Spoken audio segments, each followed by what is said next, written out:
Are you struggling to gain control over your schedule and your life?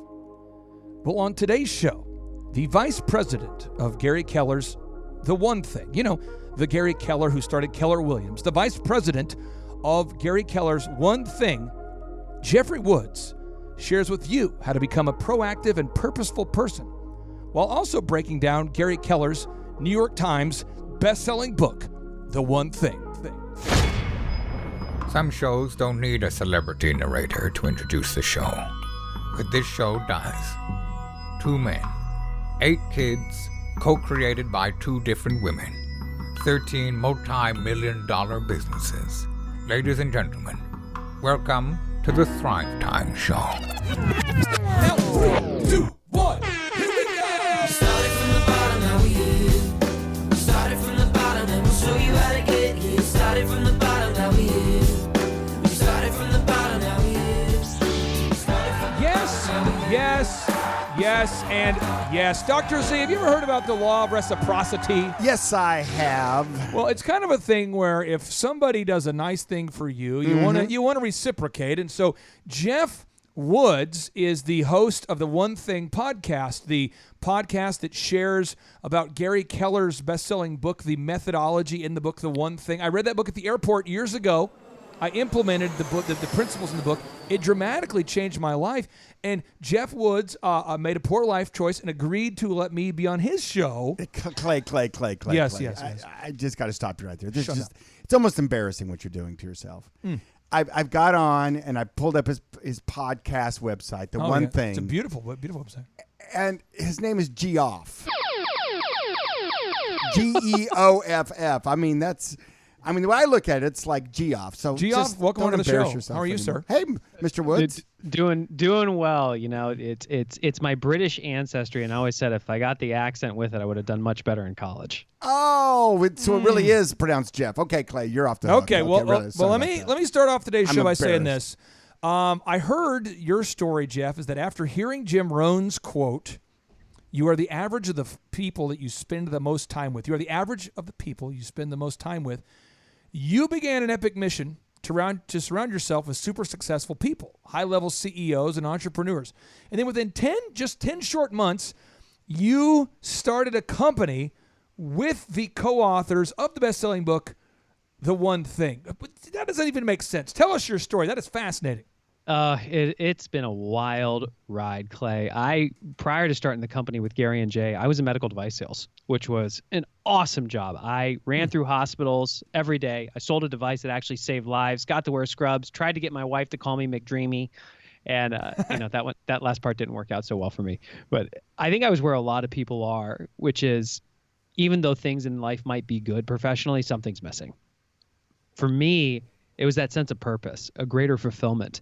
And I didn't have enough pain in my life to force me to make a change. And 2 things in my life did happen that raised the level of pain. First, a colleague of mine had a stroke. And at the time, he was 35 years old. My wife and I had just bought a house in Orange County, just had our first child, and she decided to become a stay-at-home mom. And I remember sitting in my kitchen thinking, if what happened to my colleague had happened to me, what would happen to my family?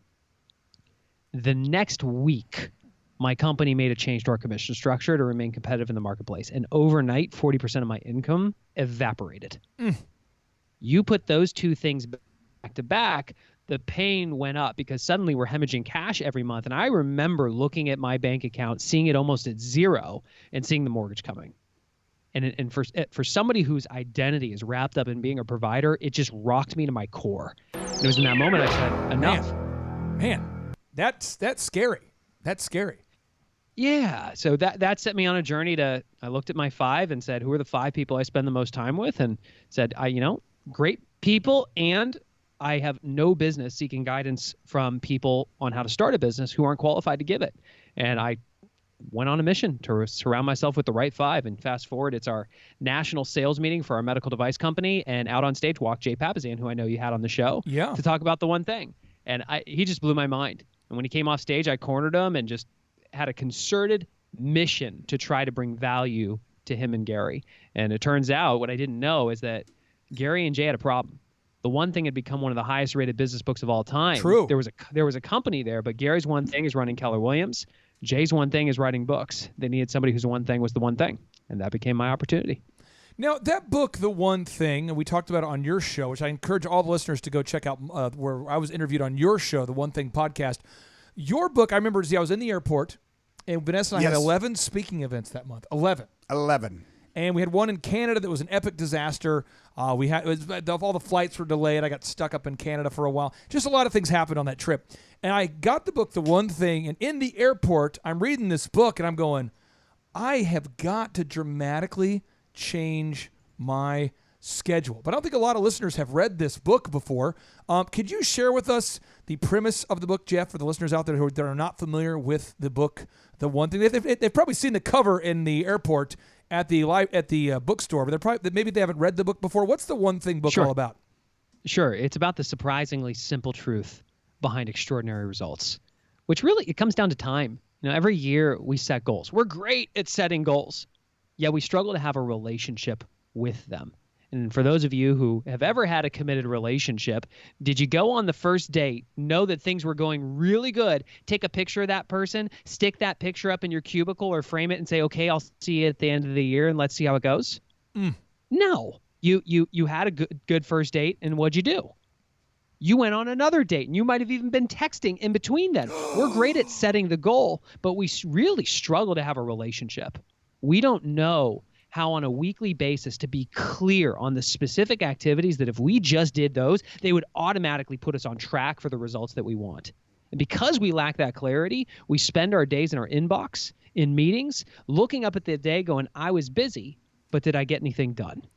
In the book, The One Thing, there's so many knowledge bombs in that book.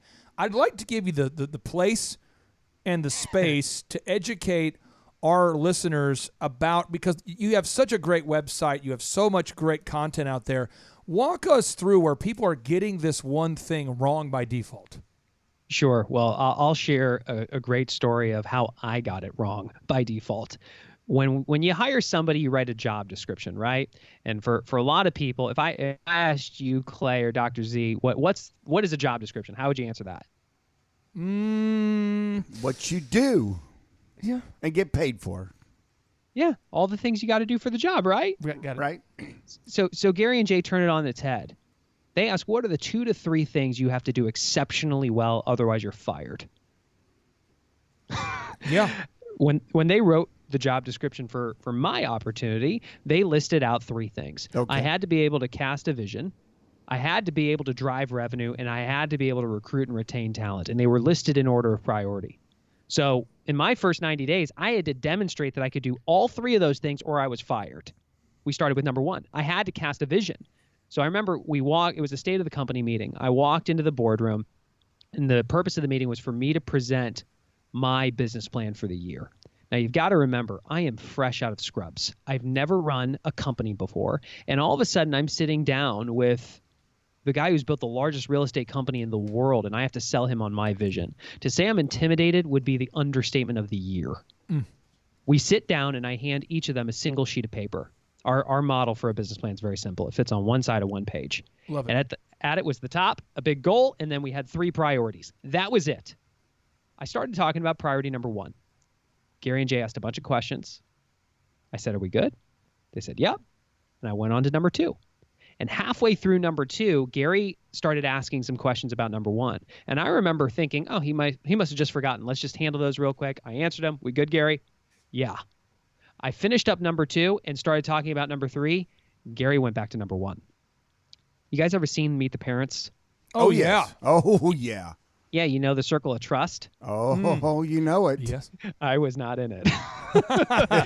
in that moment, I am realizing something's going on here. I don't know why Gary keeps going back to number 1. So all I could do was answer the questions the best that I could. I said, are we good? He said, yeah. I went back to number 3. And after about 10 seconds, he stops me. And he asked, Geoff, do you need to do number 3 in order to do number 2? I said, no. He said, do you need to do number 2 in order to do number 1? I said, no. He said, then do me a favor. Draw a line between number 1 and number 2, or even better, rip the page in half. I kid you not. He waited while I took my business plan and ripped it in half. And then he said something that has just stayed with me every day since. He said, don't even think about number 2 or number 3 until you've earned the right to by mastering number 1. Ooh. Until you can get the rock out of my hand, young sensei. Young grasshopper. Grasshopper. Give me some grasshopper music. I've been waiting for You want some grasshopper music? I'll give you some grasshopper music. A lot of times it takes me a moment to mentally. Pull out grasshopper music. Yeah, well, I was just kind of. Here we go. I got it. Young grasshopper. You cannot take the pebble out of this hand till you first take it out of this hand. I have no idea what I'm saying. All right, now. But it sounds good. All right. No, Z, what question would you have? No, well, that's deep, and that's the kind of. There's a lot of people listening out there going, "Wow, I wish I had someone like that to mentor me on moments like that in my life." I mean, that's a very powerful thing you just said. When you said that has stuck with me the rest of my life, every day of my life, I've thought about that. That's pretty cool. So what is your sidebar? If you can tell us, what is your one thing you got cooking right now in your life? Right now? Yeah. For me personally, for the business, for the marriage, where you want to aim at? I'll let you. You know what? I'll let you. Since I just came at you cold, I'll let you pick the topic. I'll spin the wheel. And it'll stop wherever you want it to stop, boss. Well, here's what I'll say. The fact that I had to ask that question acknowledges the fact that we all have more than one thing. So for any of you who are going, one thing, I have more than one thing. In each category, right? In each category. Yeah.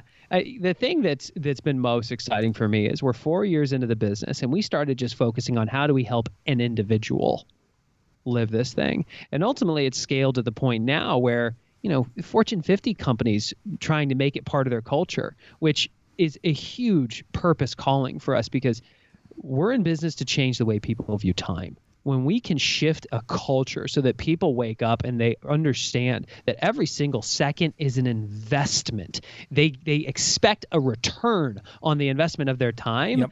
Oh man, we're changing generations with that. And so that's what fires me up. Well, you in your book, and I don't mean to paint you into a corner, but I'm going to kind of quiz you on your book real quick here. On the book, Gary's book and Jay's book, The One Thing. And then Charles Kolaw and Amber Kolaw have questions for you. So here we go. In the book, The One Thing, the quote is, work is a rubber ball. If you drop it, it will bounce back. The other 4 balls, family, health, friends, integrity, are made of glass. If you drop one of these, it will be irrevocably scuffed, nicked, perhaps even shattered. Where do most people get it wrong when it comes to dropping the ball with these other areas of their life? Our society today puts such a high importance on career, job, business, finances, that people say yes to the things that don't actually matter as much, and they say no to the things that matter most. Their spirituality, their health, their marriage, their relationship with their kids. I think the opportunity for people is to really get clear on, of all the circles of my life, spirituality, physical health, your personal life, your relationships, your job, your business, your finances, if you could just form a power habit in one to start, what's the one area of your life that if you formed a power habit in that area would make all the other areas of your life improve? And narrow the focus there first.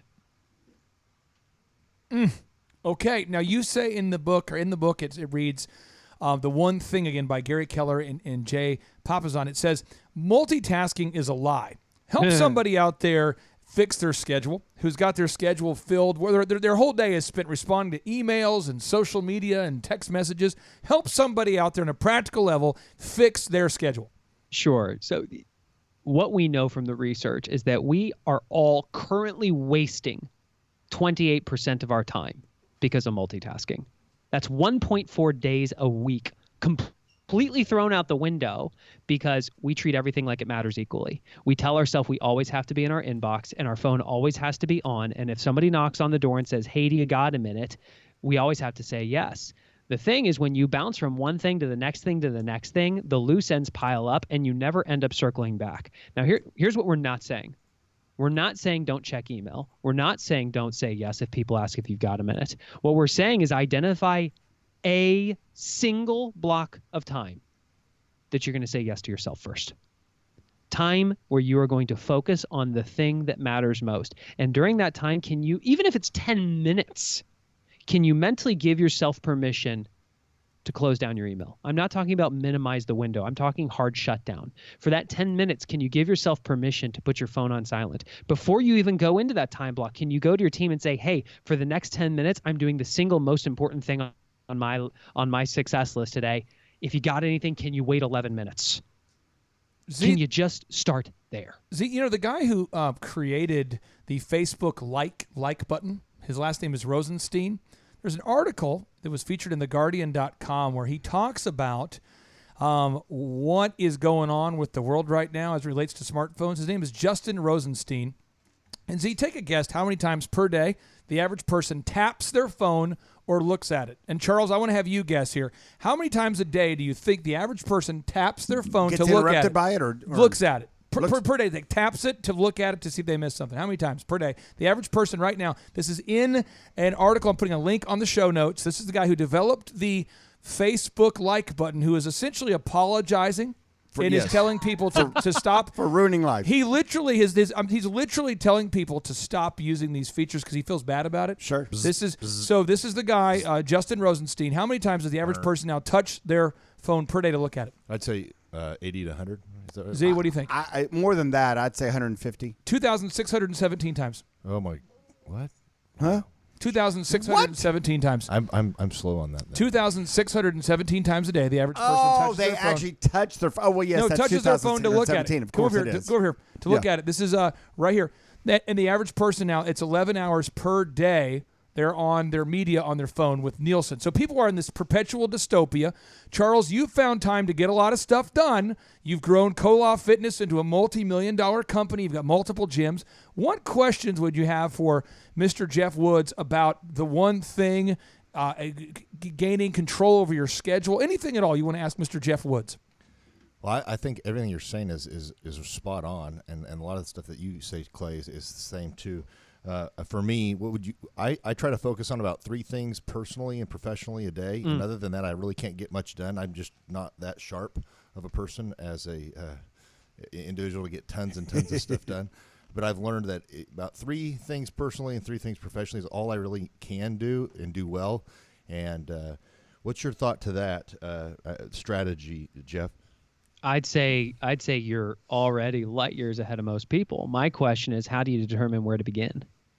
That's where I try to keep a running agenda of everything personally and professionally. Like every single thing, I think I need to write that down. Or I need to do that. I write everything down, and then I look through that, and then I prioritize that. So you put them in order of priority. Yes.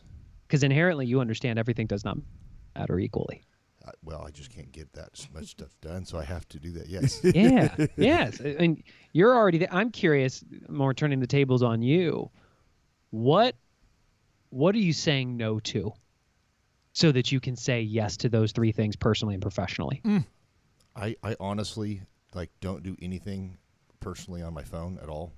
So I have no social media. I don't do any engaging at all.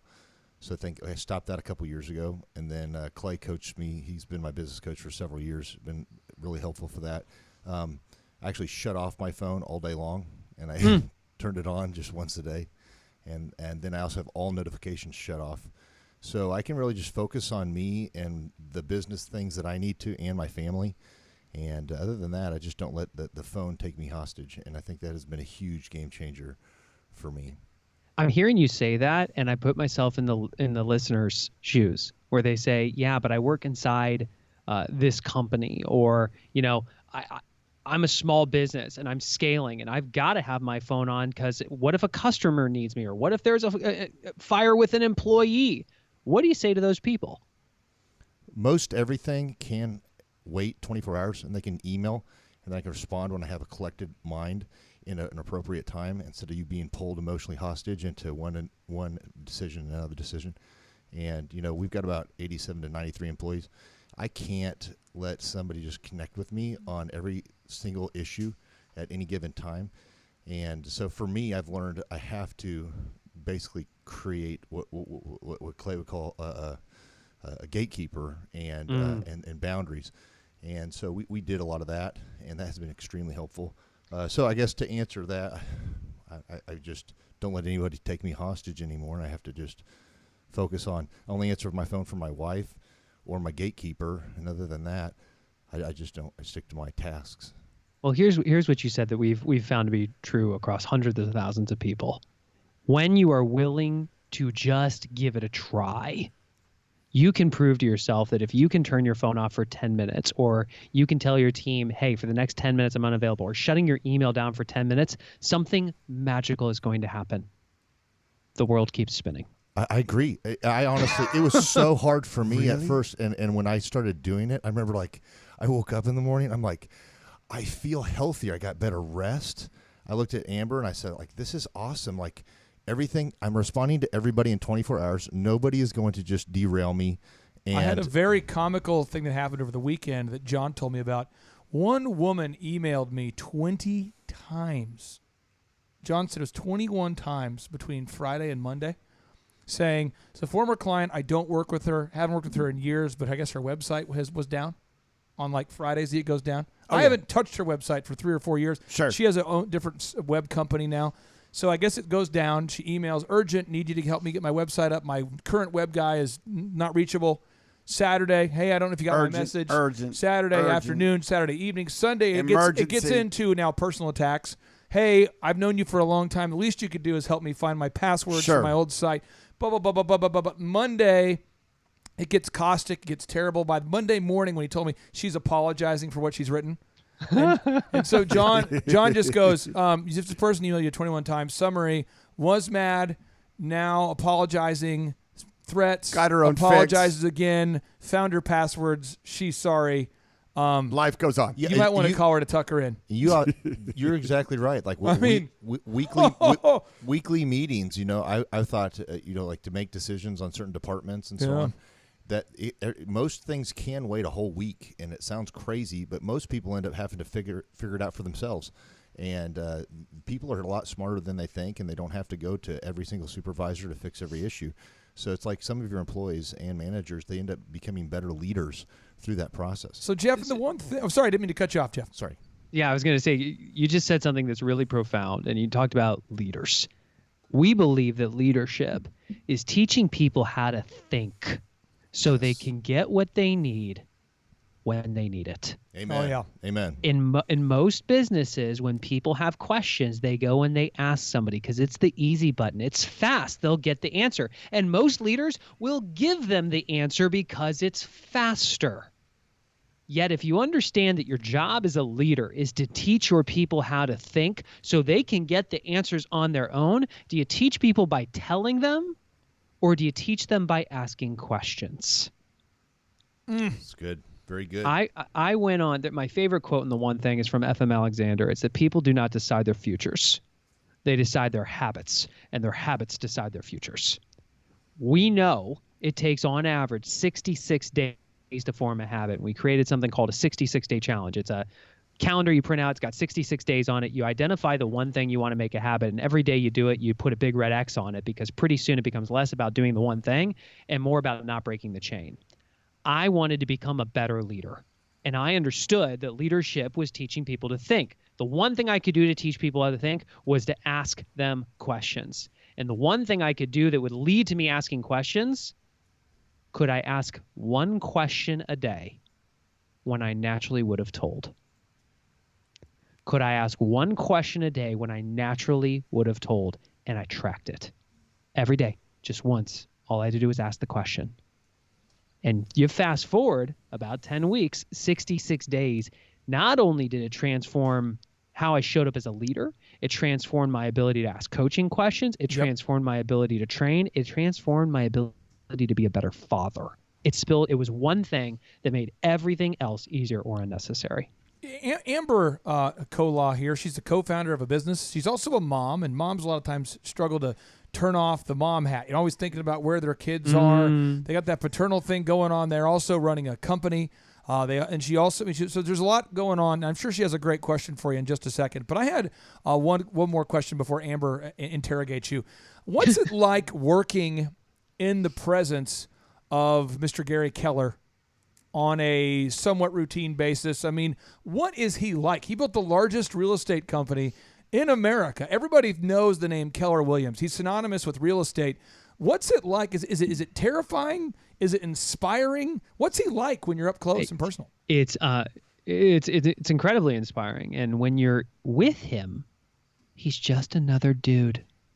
Black t-shirt, black jeans, black shoes, always pretty much wearing about the same thing. And he just talks to you like a normal person. But the gift that Gary has is the gift of thinking bigger. He will just look at you and ask a question like, I hear where you're going, but what's the business that'll put you out of business? And how do you go and build that first?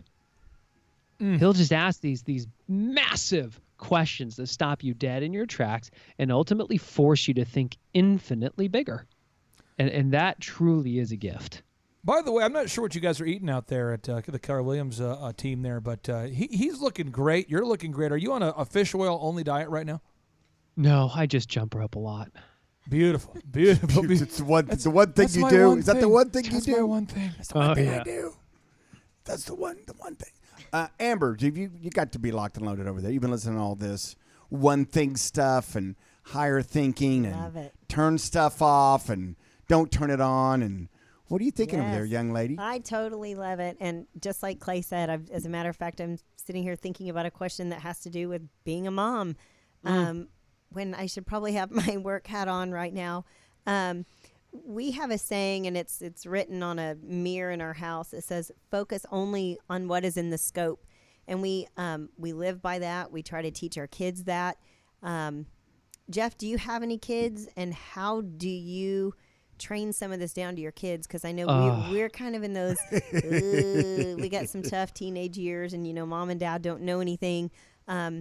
We do have older kids, so we're seeing that those fruits come back later as they're older. But help me here as a mom. How do I help my 13-year-old daughter? How do I give her some tips to focus on the one thing, or to be, more intentional? Or Sure. I mean, we teach her a lot of life lessons, but right now mom doesn't know anything. So Sure.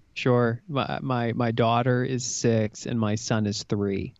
When Daphne was 5, we had just gotten 2 baby kittens.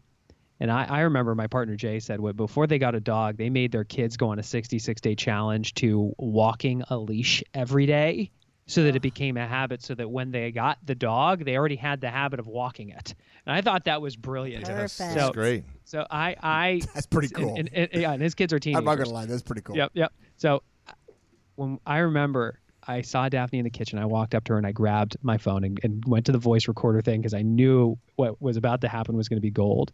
And I said, honey, do you want to be the best mommy possible for the kiddies? And she looked at me and her eyes lit up and she goes, yeah. And I said, well, honey, people don't decide their futures. They decide their habits, and their habits decide their futures. And she's just looking at me like a deer in the headlights. And I said, do you want to form a habit that would make you the best mommy for the kiddies? And she goes, yeah. And I said, okay, well, what's one thing you could do that would make you the best mommy for the kiddies? great. And she looked and she said, give them space when they need it. Give them lots of energy. And I went, honey, what about food? She goes, oh, and food. And I said, food, okay. That too. Yeah. I said, do you want to be in charge of feeding the cats every day? And she goes, yeah. I said, okay, well, let's go. You fast forward only about 3 weeks. We didn't even have to get to 66 days. All of a sudden, I didn't have to remind her to feed the cats. She just did it. And then I thought we earned the right to move on to kitty litter. And that one didn't work out quite as well.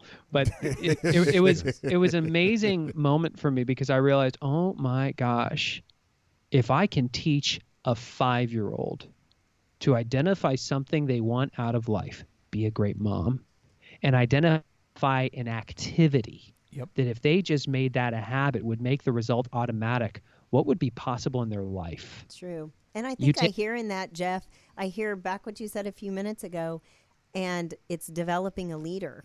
And I think by asking her questions of what she wants, not what I want for her, but what she wants, and just kind of turn that and let her be empowered by the decision and let the decision be hers and create a leader within her. That she'll even turn it on me now because she'll go, there's something that she'll want to do, and she'll go, Daddy, that's my one thing. Everything else is a distraction. Now, Geoff, you have a lot of things you can offer our listeners, a lot of content, a lot of value, a lot of courses.